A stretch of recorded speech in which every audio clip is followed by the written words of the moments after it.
may hawak ng kaso mula dito po sa Manila Police District at inalam po natin na ang update kaugnay pa rin ng investigasyon na kanilang ginagawa dito sa pamamaril o pananambang na ito.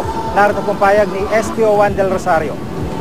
As of now, yung update sa kaso is still under a follow-up operation. Subject for manhunt yung mga suspect.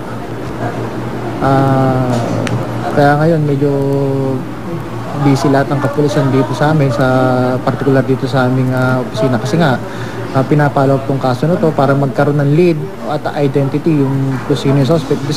Siyempre para mahuli rin. Kung kami nahihirapan sa motibo kasi gawa nung nakausap naman namin yung pamilya at yung mga kasamahan nito sa trabaho, wala namang itong natatanggap na death threat sa pamilya at sa